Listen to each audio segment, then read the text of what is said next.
Thank you, Mr Speaker. It's a pleasure to rise to speak on this Rugby World Cup 2011 Empowering Bill. This bill establishes a Rugby World Cup authority to enable applications for activities or facilities necessary for the proper conduct of the forthcoming Rugby World Cup to be determined efficiently. In doing so, the intention is honourable and commendable. It is designed to support the smooth and expedient administration of Rugby World Cup activities, and that in itself is great. And I do want to acknowledge the initiative taken last week by our co-leader, the Honourable Dr Peter Sharples, in launching the Māori artwork that will feature on official Rugby World Cup 2011 merchandise next year. It was a great honour to host the Minister and the collective of Māori professional designers responsible for the collection of 11 designs at our marae Takapuahia in Porirua.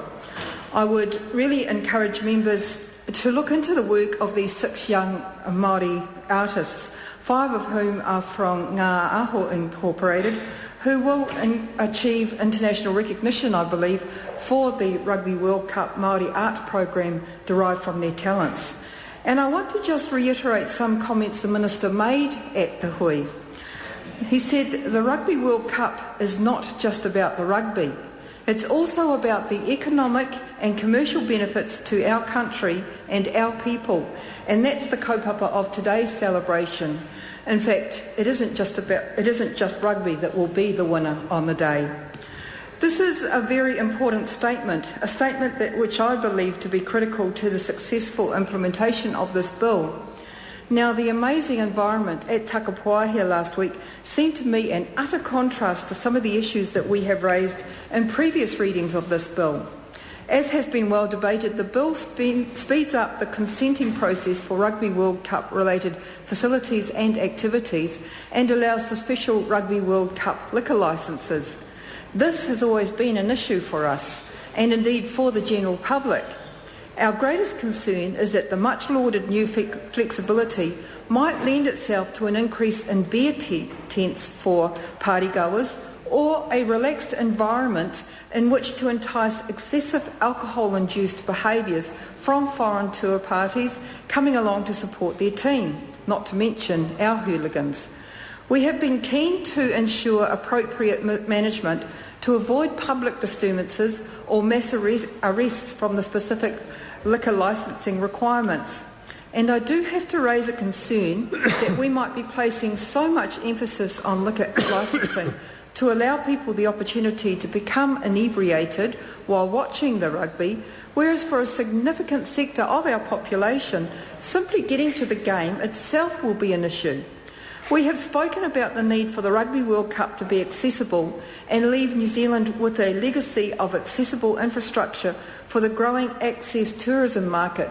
And for those members not in the know with the jargon, access tourism is tourism, travel and hospitality, which takes account of the access needs of all people with permanent or temporary disabilities, older people and anyone else who needs improved access, such as parents with prams. And I want to refer to our partners across the ditch who have led the way in respect to access tourism. Australia was left with a legacy of an accessible environment after it hosted the Sydney Olympics in 2000. Australia now has the ability to cater for the growing access tourism market, which is estimated to be worth about 4.8 billion Australian dollars a year. The access tourism market in New Zealand is estimated to be worth 1 billion New Zealand dollars a year.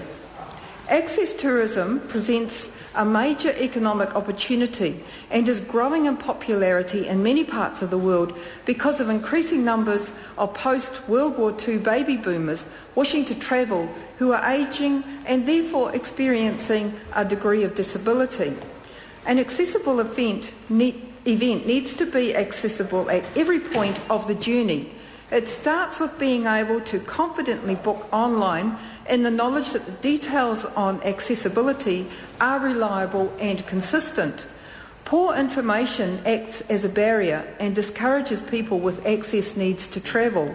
Every aspect of transport and accommodation, as well as the event itself, needs to be accessible.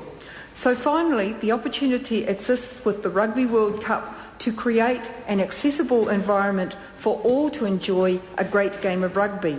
It creates an opportunity for Indigenous people and commercial entities to work together to produce authentic and exclusive Indigenous products which can market our nation to the globe. Māori have a strong history of supporting and participating in rugby.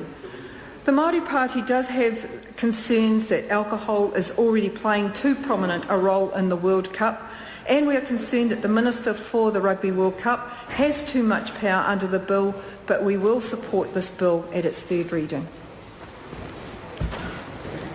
Ko Phil Twyford.